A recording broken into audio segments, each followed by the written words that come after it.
नहीं, जिस तरह से अब अंतिम समय आ गया है, किस तरह से पार्टी हमारी वहाँ मौजूद होगी, कहाँ पे क्या कमजोरियाँ हैं, क्या है, इसके बारे में चर्चाएं लोगों से। और जिस सीट पर हम लोगों का पहले से उम्मीदवार है उसको हम लोग रहने देने का विचार दिए हैं। उम्मीदवार किस तरह का उम्मीदवार वो जिनके प्रति सभी लोगों का रुझान हो, सभी लोग उनको चाहते हो, उनका व्यक्तित्व और कृतित्व के साथ बीजेपी का विधानसभा वाइज कुछ विमर्श चल रहा है, उसमें जिलों से कार्यकर्ताओं को, संगठन के लोगों को बुलाया गया है। राजनीतिक चर्चा, चुनावी चर्चा होगी तो बट नेचुरल है।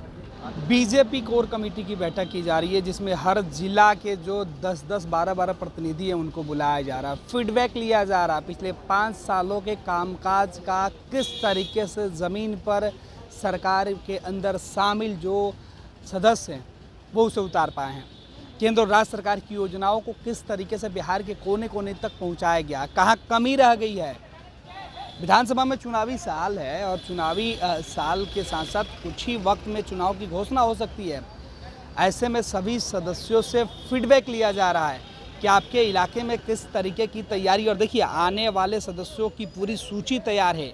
एक एक सदस्य जो है वो सूची के हिसाब से ही इस आवास के अंदर जा रहे हैं, जो 5 देश रत्न मार्ग का आवास है। बिहार के उप मुख्यमंत्री सम्राट चौधरी का ये आवास है जहाँ बैठक बुलाई गई है। ये आज दूसरी दिन की बैठक है और अंतिम दिन है, क्योंकि प्रदेश अध्यक्ष दिलीप जायसवाल ने फर्स्ट बिहार झारखंड के शाहाबाद कन्क्लेव में ही इस बात की घोषणा की थी कि वो 24 और 25 सितंबर को पटना में सभी जिला से प्रतिनिधियों को बुलाकर फीडबैक लेंगे। खबर ये भी उन्होंने बताई थी कि इस फीडबैक में जो उम्मीदवार होंगे उन 10 लोगों की सूची ली जाएगी और उन सूची को बिहार के अंदर पटना में पहले स्क्रूटनी की जाएगी, उसके बाद उन नामों को केंद्रीय नेतृत्व तक भेजा जाएगा और देखा जाएगा कि किन उम्मीदवारों पर मुहर लगती है।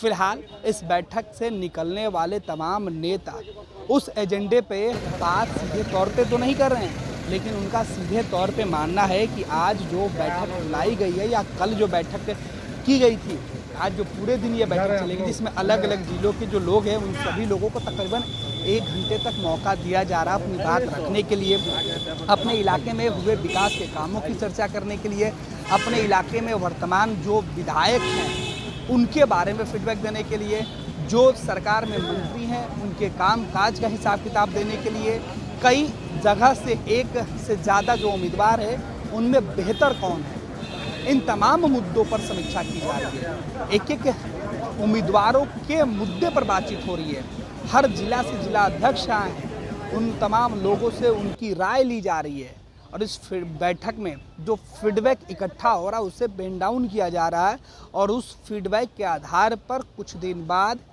संशोधन किया जाएगा और फिर एक फाइनल सूची बनाकर केंद्रीय नेतृत्व को भेजी जाएगी। दिलीप जायसवाल ने खुद इस तरीके की बातें कही थी और अब आपको बता दें कि लगातार जो इस बैठक के बाद तमाम जो तस्वीरें हैं निकल के वो सामने आ रही थी। इस बीच कई जो लोग हैं जो कोर कमेटी के सदस्य रहे हैं वो लोग भी और जो अन्य सदस्य हैं, पूर्व मंत्री हमारे साथ हैं। सर, बैठक बहुत महत्वपूर्ण बुलाई गई थी, अलग अलग जिले के लोग आ रहे हैं, फीडबैक लिया जा रहा है।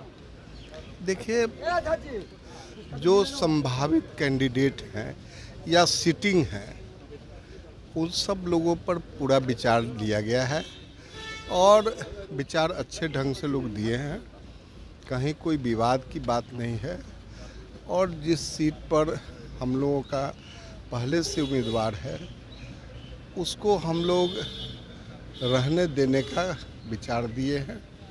जहां हमारी नई सीट है, किसी वजह से कम या ज़्यादा वोट से आ रहे हैं, उस पर भी विचार किया गया है। हम समझते हैं कि यह बैठक बहुत महत्वपूर्ण बीजेपी के लिए है और इसमें इस बैठक से सभी लोग संतुष्ट हैं। मंत्री जी, वर्तमान में जैसे कि आप जिस चुनाव सीट से चुनाव लड़े थे, कुछ कारणों से चूक गए थे उस बार, तो क्या उन तमाम बातों की भी समीक्षा की गई? देखिए, ये सब समीक्षा उन लोगों के बीच हुई है और वो लोग समझ रहे हैं कि किस कारण से मेरा कोई कैंडिडेट पिछले बार चूक गया था, कि चूक हो गई थी, तो उस सब पर सुधार करते हुए आगे पर विचार किया जाएगा। एक जिला से कितने उम्मीदवारों की लगभग लिस्ट आए थे? एक जिला से, हमारे जिला से तो हम देखें कि बहुत उम्मीदवार ही नहीं थे, जो सीटिंग थे, एक दो आदमी कहीं के और एक्स्ट्रा थे, कोई बहुत ज़्यादा लोग उम्मीदवार नहीं थे। सब लोग समझ रहा है कि भाई जो सर्वे हुआ है उसके आधार पर किनकी बढ़त ज़्यादा है, किनको मिलना चाहिए, तो इसलिए बहुत विवाद का प्रश्न नहीं है। सिटिंग का सीट बच जाएगा, बचेगा। पूरी उम्मीद है। पूरी उम्मीद है। हर जिले का वो कोर कमेटी बता रहा है और अफसोस कर रहा है कि उसके यहाँ की क्या हालात है, माहौल क्या अभी बिहार का है, उनके क्षेत्र का क्या है और इसके बीच में उनके कैंडिडेट का क्या है, ये लिया जा रहा है। और काफ़ी संतुष्टि है कि अच्छे कैंडिडेट हमें जो हैं वो दोबारा भी लड़ेंगे और जहाँ हम थोड़े मत से हारे हुए वहाँ के लिए भी हम अच्छा प्रयास हुआ। वहाँ चेंज पे कोई चेंज की बात तो अभी नहीं हमारे कोई ऐसा हुआ है। अब दूसरे किसी जिला में हो तो उम्मीदवार किस तरह के उम्मीदवार वो जिनके प्रति सभी लोगों का रुझान हो, सभी लोग उनको चाहते हो, उनका व्यक्तित्व और कृतित्व के साथ बीजेपी का वोट भी उनके साथ सम्मिलित हो, तभी वो जीत पाएंगे, ऐसा उम्मीदवार बनेगी। क्षेत्र की समीक्षा हुई है कि क्षेत्र में क्या हो रहा है, उसकी समीक्षा हुई है। ये समीक्षात्मक बैठक है।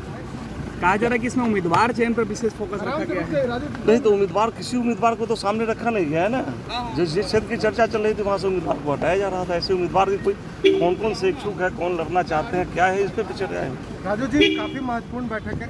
एक मिनट, चुनाव लोगों नीचे कर लो नहीं यार, क्यों उतना ऊपर लोगों के। राजू भाई नीचे निकलिए ना बाहर, बाहर आ जाइए। तो क्या बैठक हुई, क्या ये आम बैठक हुई और चुनाव का समय है। चुनाव के समय में कहाँ हम मौजूद है, क्या है, कैसे, इसी बात चर्चाएं हुई है। तो सब कुछ नहीं।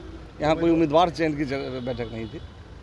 क्या कुछ आगे बताया गया, रणनीति कैसे बना के आगे चलना है कि नहीं, जिस तरह से अब अंतिम समय आ गया है, किस तरह से पार्टी हमारी वहाँ मौजूद होगी, कहाँ पे क्या कमजोरियाँ हैं, क्या है, इसके बारे में चर्चाएं लोगों से फीडबैक लिया गया है। और जो प्रवासी लोग आने वाले हैं सब कैसे घूमेंगे, कैसे क्या करेंगे, इसी पर चर्चा हो रही है। केवल चुनावी चर्चाएं हो रही है। विपक्ष की जो तैयारी है उसको लेकर कोई काट या कोई रास्ता बताया गया हो? हम लोग तो विपक्ष को समझ नहीं रहे विपक्ष कहाँ है, लेकिन अपनी मजबूती तो करनी है, इसलिए अपनी मजबूती पर चर्चा। राजनीतिक चर्चा, चुनावी चर्चा होगी तो बट नेचुरल है। आपके जिले में कुछ अंतर्विरोध भी है क्या पार्टी के अंदर? क्योंकि रामाधार सिंह लगातार आपके खिलाफ बोलते रहे, आप चुनाव भी हारे वहां से, तो ये समस्याएं हैं संगठन में? नहीं, देखिए थोड़ा बहुत तो ये, और मतलब किसी व्यक्ति का नाम लेकर मैं कुछ कहना नहीं चाहता, लेकिन जो पार्टी बड़ी होती है, जो पार्टी लोकप्रिय होती है, जिसका परिवार बड़ा होता है, तो थोड़ा मोड़ा तो होता है, लेकिन अंततः पार्टी का जो निर्णय होता है सारे कार्यकर्ता के लिए मान्य होता है और फिर सब लोग मिलकर काम करते हैं और करेंगे भी। आप किन वजहों से चुनाव हारे, क्या उसकी भी बातचीत चर्चा होगी? क्योंकि विधानसभा चुनाव में तो मकसद है कि जीत हो। अब इतना संक्षेप में चुनाव हारने का कारण तो मैं नहीं बता सकता। जब विस्तार में आप बात करेंगे तो उस पर चर्चा होगी। विधानसभा वाइज कुछ विमर्श चल रहा है, उसमें जिलों से कार्यकर्ताओं को, संगठन के लोगों को बुलाया गया है, कुछ विमर्श चल रहा है। जो सीटिंग विधायक हैं, क्या उन पे भी कुछ बातचीत चल रही है? इन विषयों पर कोई चर्चा नहीं।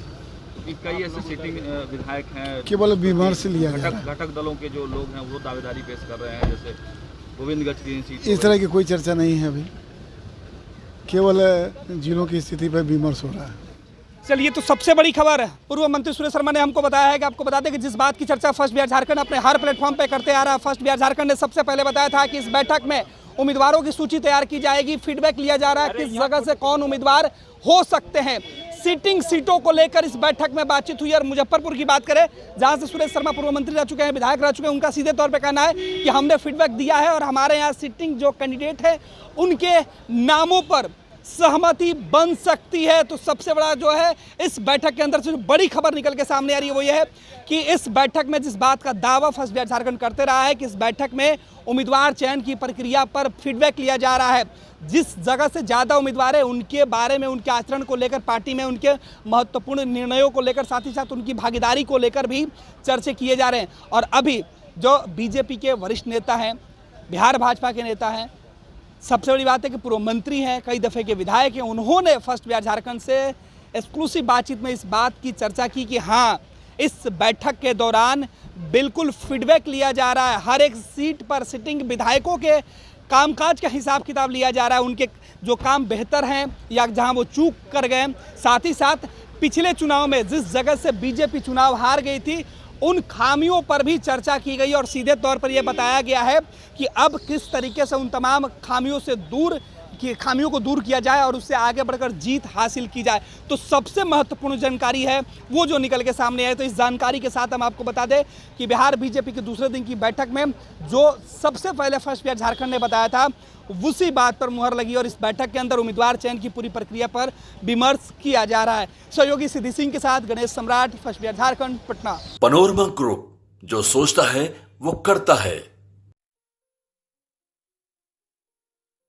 ये लो मुंह मीठा करो, आज मैंने अपना जॉब छोड़ दिया, अब हम पूर्णिया वापस जाएंगे। जॉब छोड़ दिया है? मतलब ये घर कैसे चलेगा, हम करेंगे क्या और माँ बाबूजी क्या बोलेंगे? इसलिए मैं एक और मिठाई का डब्बा लाया, अपने बिजनेस के लिए लोन अप्रूव हो गया। अरे लोन अप्रूव हो गया वो तो ठीक है, लेकिन पूर्णिया में हम रहेंगे कहाँ? अपना घर भी तो नहीं है वहाँ। इसलिए तो एक और मिठाई का डब्बा अलग से लाया हूँ। हमने पूर्णिया में घर ले लिया है, पूर्णिया के ई होम्स पैनोरमा में। पूर्णिया में पैनोरमा ग्रुप लेकर आए हैं ई होम्स पैनोरमा। बड़ा घर, आलीशान जिंदगी और अत्याधुनिक सुविधाओं के संग। अरे अब क्यों मुंह मीठा करवा रही हो? क्योंकि हम घर वापसी जो कर रहे हैं। घर वापसी की खुशी पूर्णिया में ई होम्स पैनोरमा के संग। ई Homes Panorama, luxurious lifestyle redefined.